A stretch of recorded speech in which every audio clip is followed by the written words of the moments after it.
December 17th, you will watch this on Christmas Eve morning, so I want to wish you a Merry Christmas and a successful 2013. Growing Deer TV is brought to you by Bass Pro Shops, also by Reconics, Trophy Rock, Non-Typical Wildlife Solutions, Muddy Outdoors, Eagle Seed, Nikon, Winchester, Redneck Hunting Blind, Dead Downwind, Record Rack, Foxworthy Outdoors, Scent Master, Antler Dirt. The real world out in the wild is not one of those fuzzy, everything's okay, bambi-pambi movies. It's a constant struggle of life and death. And when I see the balance getting too far out of whack, as a conservationist, I want to do my job to bring it back in balance, and I use trapping as one of my tools. This week we got a little bit of an early Christmas present, especially our deer herd here at the Proving Grounds, as we had some nice gifts under a couple of different trees. Grant and Clint demonstrated setting the flat set right here at this very spot. Gotta blend it all in a little better. Wouldn't you know it, coyote number 3 of the year so far. So that makes 3 coyotes, 2 bobcats. 27-pound male, just like the last one.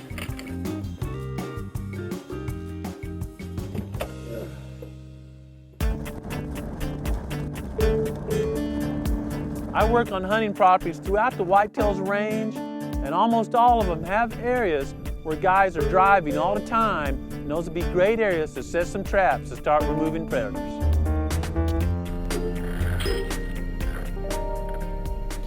We have a field up on the northwest corner of the property we call Ray's Field, and the winds haven't been good for us to hunt Ray's Field, so we've set traps along the road going to Ray's Field, and one morning there was a jingle jingle under the tree.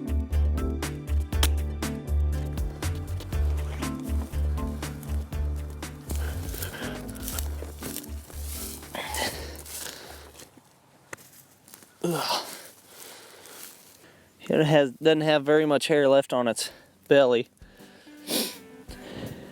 or its back flanks. It's nasty. Look at that.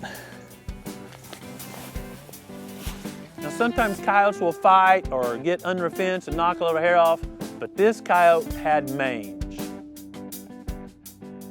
Mange can rapidly spread from coyote to coyote or coyote to domestic dogs, but coyotes tend to go into a den and spread mange to other coyotes, causing most of them to lose hair during the critical cold season, and they freeze to death, a horrible death that's certainly not humane. Of course, those cold coyotes are very hungry, so they're going to be voracious predators out there if they survive, tackling deer or anything else they can get a hold of. This coyote was attracted to a dirt hole set, which is simply where I made a hole under a clump of fescue grass, put some attractant down there, and what a dirt hole replicates is where a fox catches a mouse or something and stores it almost like a squirrel storing a nut. Coyote sees that hole, wants to get a free meal, and gets in the trap.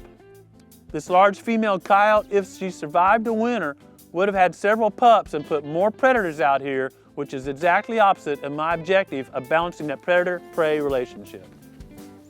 24 pounds.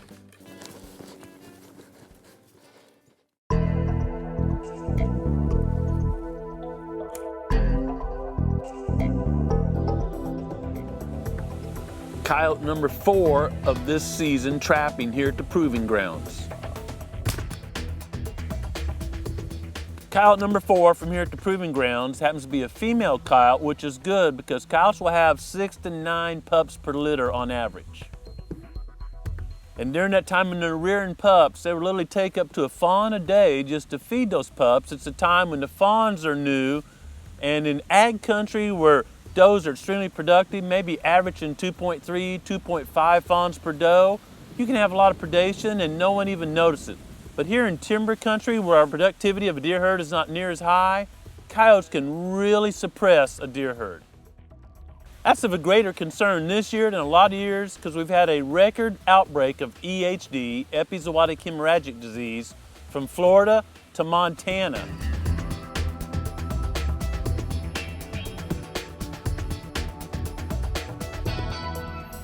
You take a suppressed deer herd down 50%, put coyote mortality on top of that, now we're talking about a real concern. And that's one reason I'm going to aggressively trap this year here at the Proving Grounds. Finding a location, remember we're talking about a 2-inch circle on the trigger of a trap. that catches a coyote is a great location. You want to preserve that. That's why we use that lone leader to attach to the trap, put the trap right back in that hole, and reset it, hoping to catch another coyote.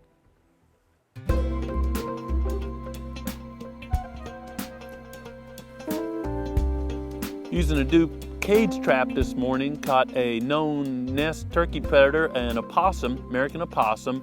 You know, one thing people don't understand about opossums, they make a very smooth, great pelt, using some trimmings and some garments, but just a beautiful, smooth pelt. Another thing I don't think a lot of people know about opossums, they have more teeth than any American land mammal, 52 teeth. And if you've ever looked in the jaw of an opossum, they're sharp and daggery. You never want to be bit by one because they also scavenge or eat some dead stuff. They found a dead deer along the highway or something, so there's a lot of bacteria in their mouth and you get a nasty infection.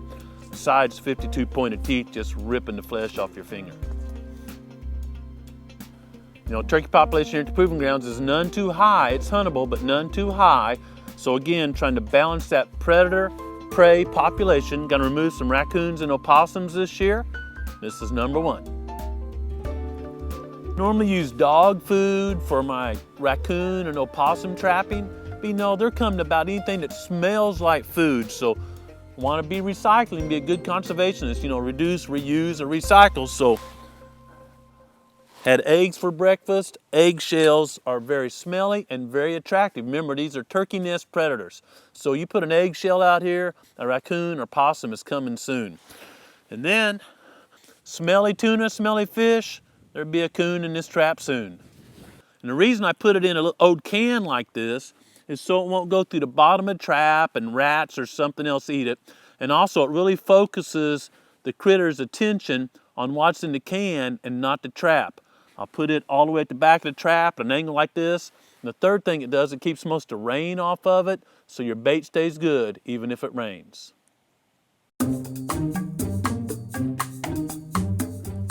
We have a raccoon this morning on the trap line here at the Proving Grounds, and this point I want to make, these Duke dog-proof traps are super easy and safe to set. Obviously the raccoon's not in any pain whatsoever, and I want to show you how to set those a little later, but we're on a dry creek crossing. We're extremely dry in a record drought here at the Proving Grounds, but creeks are still great travel corridors for raccoons and other wildlife. Now, of course, raccoons are tremendous turkey nest and turkey predators. They also will take young, small fawns, so they're a very great pelt, but a tremendous predator. And setting traps along where this road crosses the creek, so you've got two intersections of travel, is a great place to pick up some raccoons. Another large fat raccoon this morning here at the Proving Grounds, but a different type trap. This is a Duke cage trap, and I had it set in a different situation. There's a creek behind us, maybe 10 yards or so, and there's a ditch in between, so this trail goes up and around. It's a bottleneck, just like you would hunt deer on a bottleneck. Baited with dog food in the can on the trail, so get them coming and going. Another predator going to the fur shed.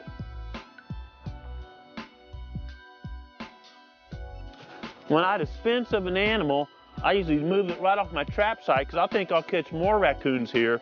So there's this nice shield here because this raccoon would bite me if it could at all. So I can pick it up safely here. Ooh, that's a heavy rascal. And I'm gonna move it off the trail before I dispense of it. And that way I'm not getting that little bit of blood that's gonna come out right on my trap site. And I'm gonna shoot it right in the head. And once again, we have an eggshell. Eggs, of course, coons are big nest predators, so eggshells not only are a visual, but a smell attractant to a raccoon. And I got some tuna fish my family didn't eat that's gotten a little old. Miss Tracy says a little old. We're gonna put some tuna in here, and it doesn't take a lot. Put that back in the can. And that is all there is to resetting that trap. Getting ready to take this to the skinning shed.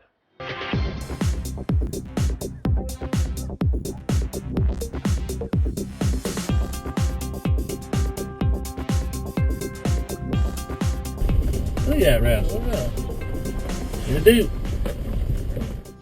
December 17th, back at the Proving Grounds, and another turkey nest marauder in a Duke trap.